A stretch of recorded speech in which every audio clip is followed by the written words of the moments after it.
Advertising standards council of India यानी कि ASCII की एनुअल कंप्लेंट्स रिपोर्ट जारी हो चुकी है। रिपोर्ट के मुताबिक गेमिंग प्लेटफॉर्म्स ने एडवर्टाइजिंग नियमों का सबसे ज्यादा उल्लंघन किया है। रिपोर्ट बताती है कि रियल मनी गेमिंग इंडस्ट्री ने नियम तोड़ने के मामले में ऑनलाइन एजुकेशन सेक्टर को भी पीछे छोड़ दिया है। आस्की की रिपोर्ट बताती है कि विज्ञापन करने वाली मशहूर सेलिब्रिटीज के खिलाफ आने वाली शिकायतों में भारी बढ़ोतरी देखने को मिली है। 2022 से 2023 में चर्चित हस्तियों के खिलाफ विज्ञापनों से जुड़े 503 शिकायतें आई। ये पिछली बार कितनी थी ये भी देख लीजिए, ये 55 से 503 यानी कि 803% ज्यादा।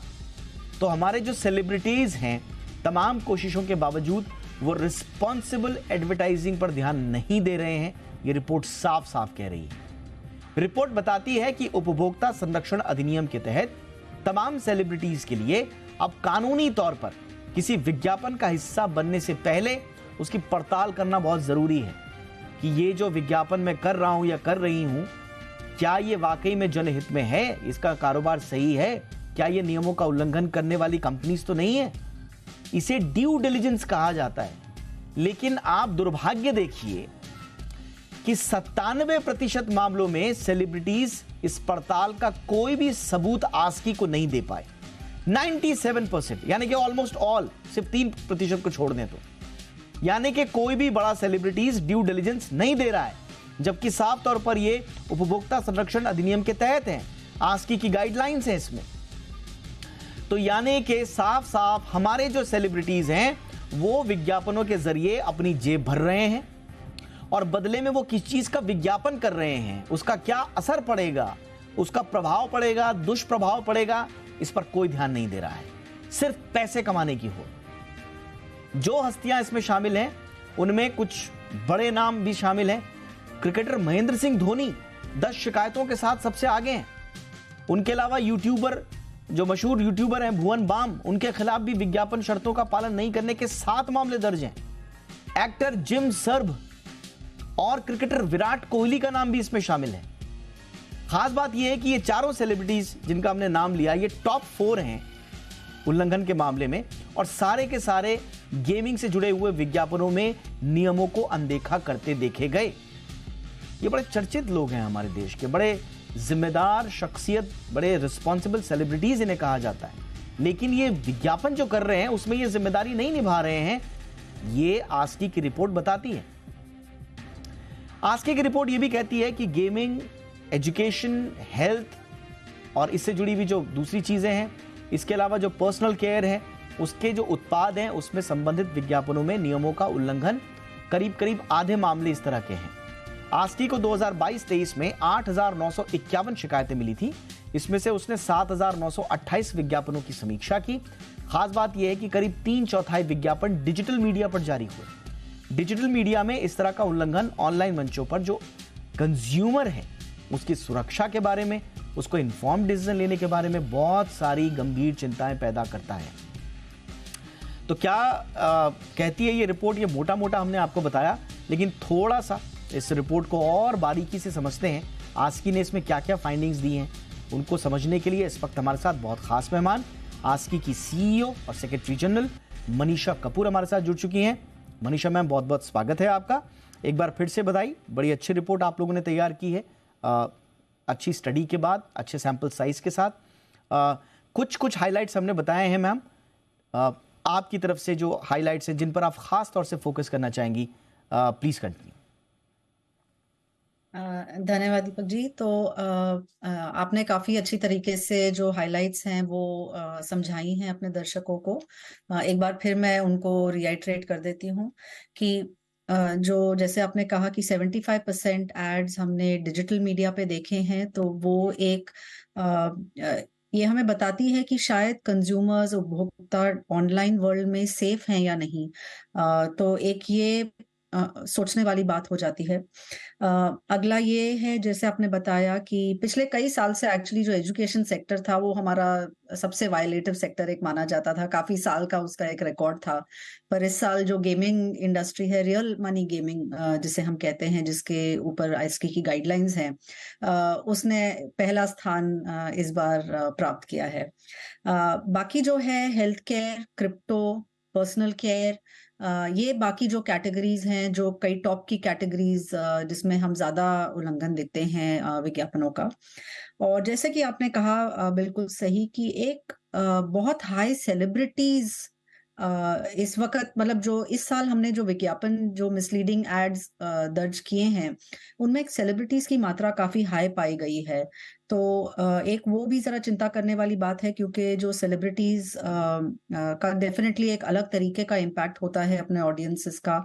ऑडियंसेस कभी कभी ब्रांड को उतना ट्रस्ट नहीं करते जितना सेलिब्रिटीज को करते हैं। तो ये एक डेफिनेटली सेलिब्रिटीज की तरफ से एक जिम्मेदारी वाली बात हो जाती है कि वो मिसलीडिंग एड्स में फीचर ना हो, वो अपना ड्यू डिलिजेंस करें, वो ये तय कर लें कि क्या जो समझ में आ रहा है, एड पे क्लिक करें। ये जितने भी सेलिब्रिटीज हैं, ये अच्छे खासे सेलिब्रिटीज हैं। इनके ऐसा नहीं है कि इनके पास कोई स्टाफ रखने के पैसे नहीं है या इस तरह का कोई फिनेंशियल क्रंच है।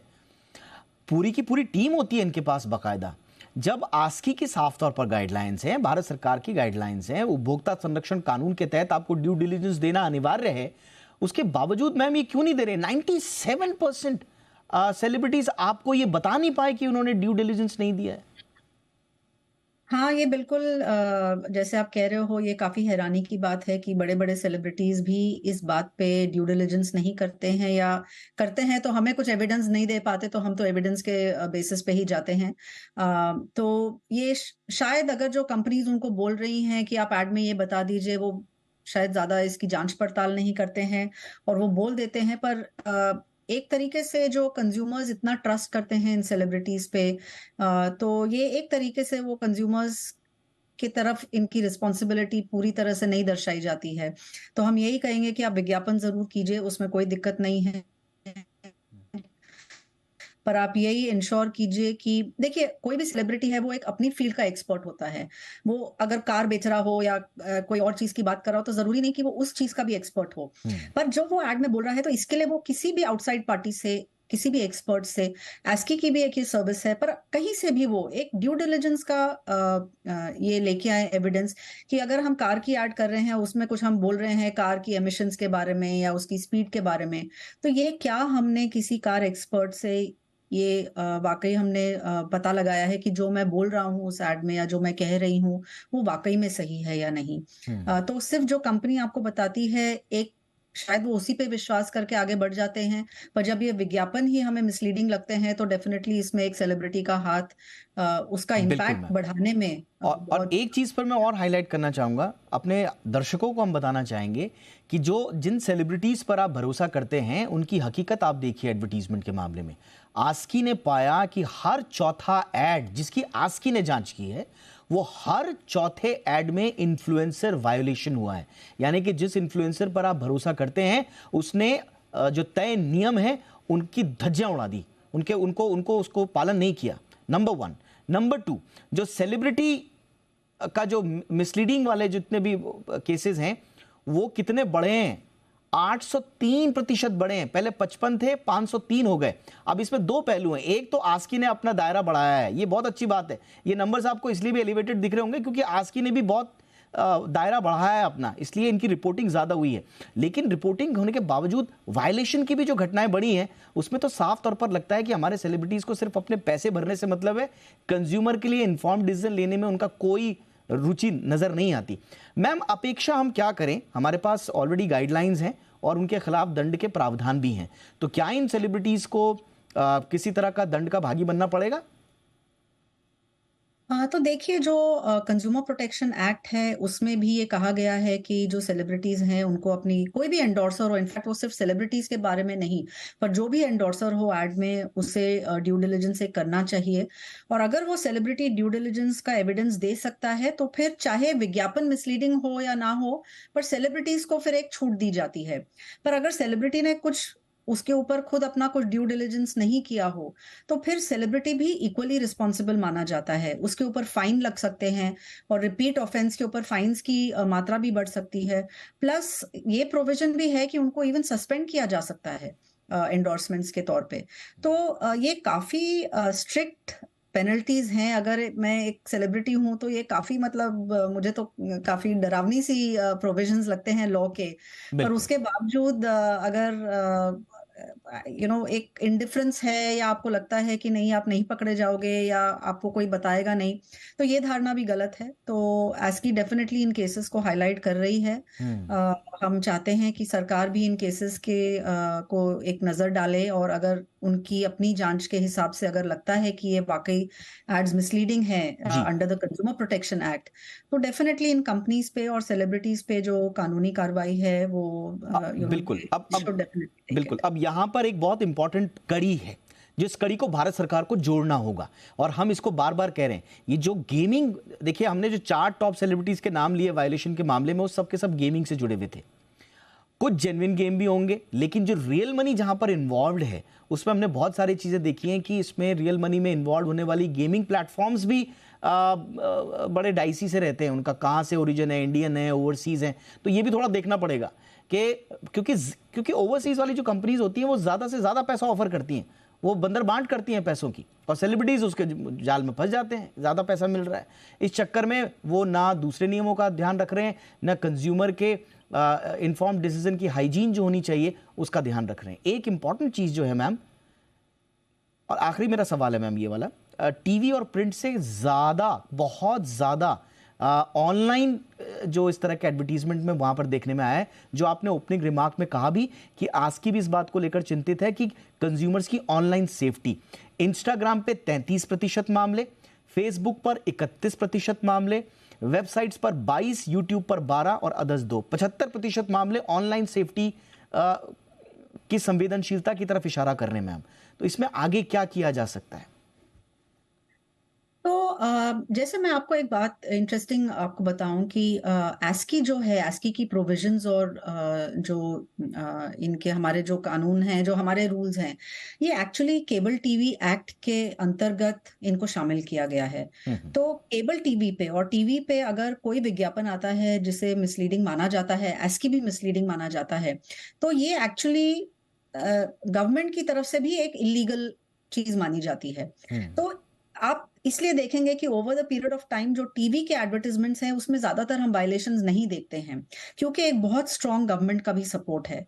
तो आई थिंक इस तरीके से अगर हम जो ये सेल्फ रेगुलेटर जो एस्की है और गवर्नमेंट है, हम ज्यादा तालमेल मिला के अपना काम करें, एक दूसरे को सपोर्ट करें, तो डेफिनेटली ये जो डिजिटल पे जो इतना ज्यादा फैला हुआ है इस वक्त, तो डेफिनेटली ये देखिए बहुत बड़ी चीज है डिजिटल। इसमें मुझे लगता है कि जो सब स्टेक होल्डर्स हैं, चाहे वो प्लेटफॉर्म्स हो, चाहे वो सेल्फ रेगुलेटर्स हो, चाहे वो सरकार हो, हम सबको इसमें बहुत मिलजुल के काम करने की आवश्यकता है, क्योंकि ये एक बहुत कॉम्प्लिकेटेड सिस्टम है। यूजर्स अपडेट करते हैं और बहुत ज्यादा इस पे कोई रेगुलेशन डालना भी नहीं चाहता, क्योंकि एक बहुत फ्री प्लेटफॉर्म माना जाता है। पर कहाँ पे वो जिम्मेदारी एक आ जाती है प्लेटफॉर्म्स की, हमारे जैसे रेगुलेटर्स की, एब्सोल्युटली मैम, हम तो शुरू से कहते आए हैं और हमने आस्की की हर रिपोर्ट की हमेशा से पड़ताल की है। आस्की कभी नहीं कहता आपको कि आप एडवर्टीजमेंट मत कीजिए, कभी कोई अननेसेसरी आपके ऊपर कोई बर्डन नहीं डाला गया है या कंप्लायंसेस नहीं डाले गए हैं। आस्की हमेशा कैसे कहता रहा, लेकिन हाँ, वो लकीर कहाँ पर खींचनी है, सेलिब्रिटी की रिस्पॉन्सिबिलिटीज क्या हैं, कंज्यूमर एम्पावरमेंट के लिए, इन्फॉर्म्ड डिसीजन लेने के लिए एक हाइजीन क्या होना चाहिए, उसके लिए तो आप बार बार सेलिब्रिटीज को बताना होगा।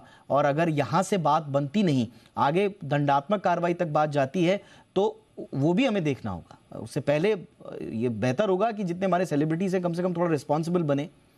बहुत बहुत शुक्रिया मैम, आपने वक्त निकाला मान लिया। एक बार फिर से आपको बधाई, आपकी पूरी टीम को। बहुत अच्छी रिपोर्ट है, कॉम्प्रिहेंसिव रिपोर्ट है, एक खाका बता रही है हमारे देश में एडवर्टीजमेंट की दुनिया में, भ्रामक प्रचार की दुनिया में क्या कुछ चल रहा है और कितनी गंभीर ये समस्या है। बहुत बहुत शुक्रिया मैम वक्त निकालने के लिए। धन्यवाद।